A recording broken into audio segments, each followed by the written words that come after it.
യൂട്യൂബിന് വിട. സൂര്യയിലെ എല്ലാ പരമ്പരകളും സംരക്ഷണത്തിന് ശേഷം തികച്ചും സൗജന്യമായി സൺ നെക്സ്റ്റ് ആപ്പ് ഡൗൺലോഡ് ചെയ്യൂ. കണ്ടാസ്വദിക്കാം നിങ്ങളുടെ പ്രിയ പരമ്പരകൾ. അതെ, ഇപ്പോഴത്തെ പനി സൂക്ഷിക്കണം. പവി, നീ അവളെ ഏതെങ്കിലും ഡോക്ടറെ കൊണ്ടുപോയി കാണിക്ക. ഏതോ പ്രേതൻ രാത്രിയിൽ വന്ന് കഴുത്തി പിടിച്ച് ഞെരിച്ചു എന്ന് അമ്മ പറഞ്ഞത്. ഏതെങ്കിലും പ്രേതമല്ല, ദർശനയുടെ അമ്മ നിർമ്മലയുടെ പ്രേതമാണ്. അവളത് വ്യക്തമായിട്ട് കണ്ടെന്ന് പറയുന്നത്. നിമ്മിയുടെ പ്രേതോ? അങ്ങനെ വരാൻ വഴിയില്ലല്ലോ. ദുരാത്മാക്കളല്ലേ മുത്തശ്ശി പ്രേതമായിട്ടൊക്കെ വരിക. എന്റെ നിമ്മി അങ്ങനെയല്ല. ആഗ്രഹങ്ങളെ സാധിക്കാതെ മരിച്ച പ്രേതമായിട്ട് വരുമെന്നാണ് പറഞ്ഞു കേട്ടിട്ടുള്ളത്. എന്നു മുതലാ പവി നിനക്ക് ഈ പ്രേതങ്ങളിലൊക്കെ വിശ്വാസം വന്നു തുടങ്ങിയത്? അതേടത്തി, പ്രേതങ്ങളുമായി നിത്യസംസർഗമുള്ളവരെ പെട്ടെന്ന് പിടികൂടുമെന്ന് കേട്ടിട്ടുണ്ട്. വേണ്ട, വെറുതെ കളിയാക്കണ്ട. അത് തന്നെ. കാവിലെ ഭഗവതിയുടെ തിരുനടയിൽ 14 ദിവസം ഞാൻ വ്രതം നോറ്റ് പേരുകേട്ട വൈദ്യന്മാരെ കൊണ്ട് ഔഷധയജ്ഞം നടത്തി അഞ്ജനയ്ക്ക് കൊണ്ടുകൊടുത്ത അമൂല്യ ലേഹ്യത്തിൽ വിഷം ചേർത്തില്ലേ?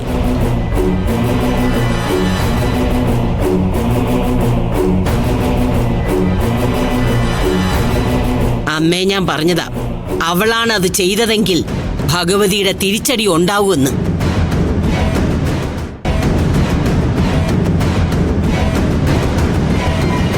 മുത്തശ്ശി, അമ്മയല്ല അത് ചെയ്തത്. പിന്നെ ആരാ അത് ചെയ്തതെന്ന് നിനക്കറിയാവുന്ന തോന്നുന്നു. അവള് ചെയ്തതല്ലെങ്കിൽ ചെയ്യിപ്പിച്ചതായിരിക്കും.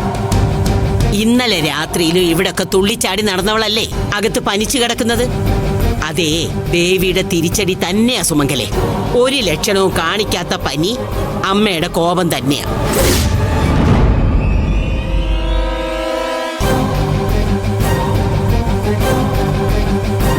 പാമ്പാടും കാവിലെ ഭഗവതിയുമായിട്ട് ബന്ധപ്പെട്ട ഏത് കുടുംബത്തിലായാലും അവിടെ ഒരു വിവാഹം നടന്നാൽ വിവാഹത്തിന് മുമ്പ് വധുവിനെയും വരനെയും അമ്മയുടെ മുന്നിൽ കൊണ്ടു നിർത്തി അനുവാദം വാങ്ങിക്കണമെന്നാ.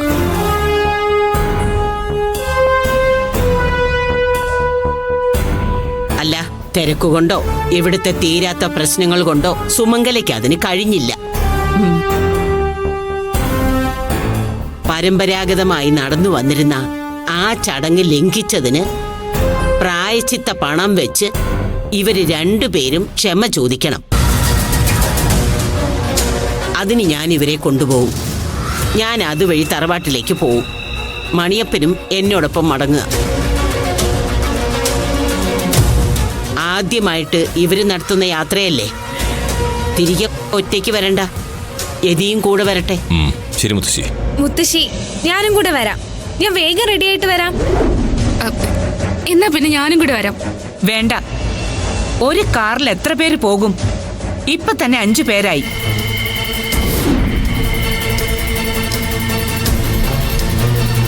ഇനി പൗർണമിയല്ലേ വരാൻ പോകുന്നത്, അന്ന് എല്ലാവർക്കും വന്ന് തൊഴാലോ.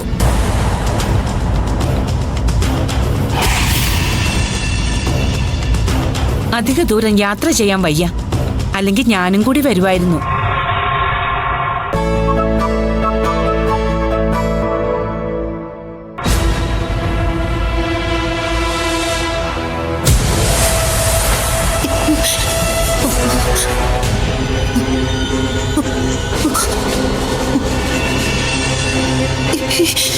അമ്മേ, അമ്മ ഒന്ന് എണീറ്റേ. ഇവിടെ നടക്കുന്ന സംഭവം വല്ലതും അമ്മ അറിയുന്നുണ്ടോ? അമ്മയ്ക്ക് ഇങ്ങനെ മൂടി പൊതച്ച് കിടന്നാ മതിയല്ലോ. എന്താ അവിടെ രഞ്ജിനിയുടെ അടുത്തും പ്രേതം വന്നോ? പ്രേതവും ബാധയൊന്നും അല്ല. ഇങ്ങോട്ട് എണീറ്റേ. എന്താ? അതെ, നമ്മുടെ കുലദേവതയുടെ കോവിലില്ലേ, അവിടേക്ക് രൂപേഷേട്ടൻ ആ കോന്തിച്ചയും കൊണ്ട് പോവാ. കൂടെ യതിയങ്ങളും മണിയപ്പനും ഒക്കെ ഉണ്ട്. മുത്തശ്ശിയാ കൊണ്ടുപോകുന്നത്.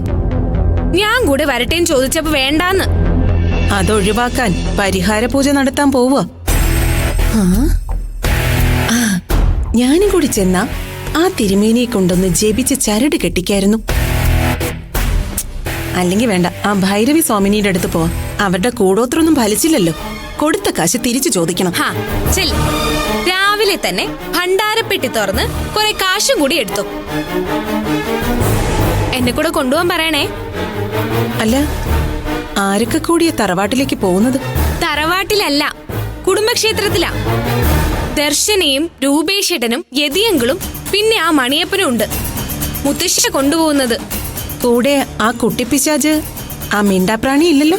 ഇല്ല. പിന്നെ ഞാൻ മാത്രമല്ല, വീണയും ചോദിച്ചു വരട്ടേന്ന്. അവളോടും പറഞ്ഞു വരണ്ടാന്ന്. സുമംഗലാപ്പച്ചി എന്നോട് വരണ്ടാന്ന് പറഞ്ഞത്. നീയേ എന്റെ ഫോണിങ്ങെടുത്തേ. ആ, ഇങ്ങനെ പനിച്ചു കിടക്കുമ്പോ അമ്മ ആരെ വിളിക്കാനാ ഫോൺ ചോദിക്കുന്നേ? ഡേ, ഫോൺ എടുക്കാൻ പറഞ്ഞാ എടുത്തോണം. മാറി ചോദ്യമൊന്നും വേണ്ട, പോയി എടുക്ക്.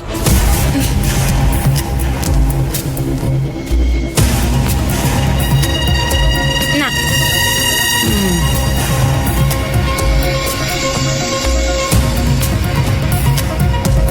ഓ, ഭൈരവി സ്വാമിനെ വിളിക്കാനായിരിക്കും.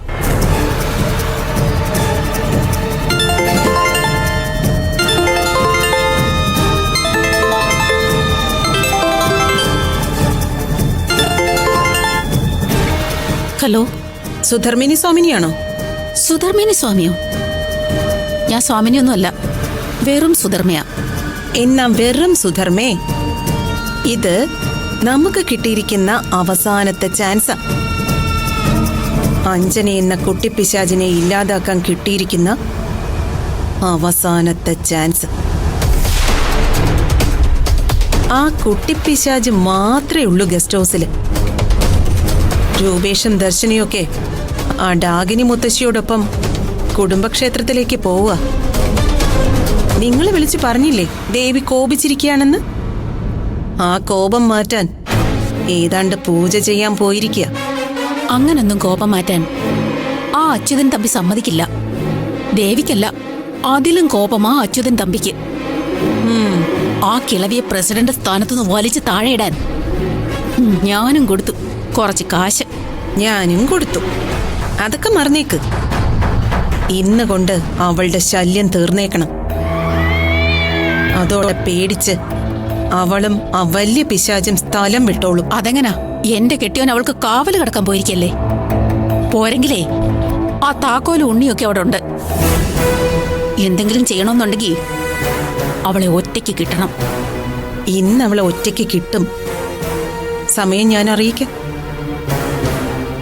മറ്റൊന്നും നോക്കണ്ട, തീർത്ത് കളയാൻ പറയണം. ഞാനൊന്ന് വിളിച്ചു നോക്കട്ടെ. ഇപ്പൊ കൊട്ടേഷൻ പിള്ളേർക്കൊക്കെ നല്ല കാശാ. അല്ല, ഗിരിജയുടെ കസ്റ്റഡിയിലുണ്ടല്ലോ കുറെ ഗുണ്ടകൾ. ഇത് അവന്മാരെ കൊണ്ടൊന്നും നടക്കുന്ന കേസല്ല. ഉള്ളതിൽ സ്ട്രോങ് ഒരാളുണ്ടായിരുന്നു, മൈക്കിൾ. പക്ഷേ അവനിപ്പോ ഒളിവില്ല. നിങ്ങൾക്ക് പറ്റുമോ ഇല്ലയോ അത് പറ ആദ്യം. പറ്റുമൊക്കെ ചെയ്യും, പക്ഷേ കുറച്ച് കാശിറക്കേണ്ടി വരും. ഞാൻ ആദ്യം ഒന്ന് തിരക്കട്ടെ, എന്നിട്ട് അങ്ങോട്ട് വിളിക്കാം. അധികം വൈകണ്ട. അവര് ദേവീ കോപം മാറ്റാൻ കുടുംബക്ഷേത്രത്തിൽ പൂജ ചെയ്യുന്നതിന് മുൻപ് തന്നെ ചെയ്യണം. ശരി ശരി, ഞാൻ പുറത്ത് ആരെ കിട്ടുമെന്ന് അന്വേഷിച്ചിട്ട് അങ്ങോട്ട് വിളിക്കാം. പായസം റെഡിയാക്കി വെച്ചോ.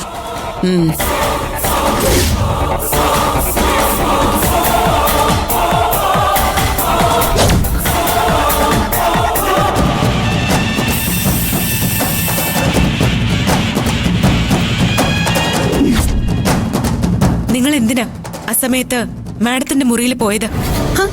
അത് കൊള്ളാം. നീ എന്തിനാ പോയത്? അതിന് തന്നെ. ഇന്ന് വന്നു കേറിയ നീ എന്നെ ചോദ്യം ചെയ്യുന്നോ? എന്റെ പവിയേട്ടന്റെ പെങ്ങളാ അത്. ഹോസ്പിറ്റലിൽ നിന്ന് വന്നതല്ലേ. പോരെങ്കിൽ വൈകുന്നേരം വരെ ട്രിപ്പൊക്കെ ഇട്ട് കിടന്നതാ. ചേച്ചിക്ക് എന്തെങ്കിലും അസൗകര്യമുണ്ടോ വല്ല വല്ലായ്മയുണ്ടോ എന്നറിയാൻ പോയി. അല്ല, അതിലിപ്പോ എന്താ കുഴപ്പം? ഇന്ന് വന്ന നീയേ എന്നെ ചോദ്യം ചെയ്യുന്ന എന്തിനാ? ഓ, നിന്റെ അനിയത്തി ആ റൂമിൽ ഉണ്ടായിരുന്നല്ലോ. അവളെ ഞാൻ എന്തെങ്കിലും ചെയ്യുമെന്ന് നിനക്കൊരു പേടി, അതല്ലേ? നിങ്ങൾ മാഡത്തിന്റെ മുഖത്ത് എന്തോ സെഡേഷൻ സ്പ്രേ ചെയ്തു അല്ലേ? ക്ലോറോഫോമിന് നല്ല സ്മെല്ലുണ്ട്. ഇത് പെട്ടെന്ന് സ്പ്രെഡായി പോകുന്ന എന്തെങ്കിലും സ്പ്രേയോ? അതെയോ? ദേ നോക്ക്, എന്റെ കൈ മണപ്പിച്ച് നോക്ക്. സാരിയിലുണ്ട് നല്ല അസൽ സ്പ്രേ. എന്റെ മോള് ഫോറിൻ ട്രിപ്പ് കഴിഞ്ഞു വന്നപ്പോ കൊണ്ടുവന്നതാ.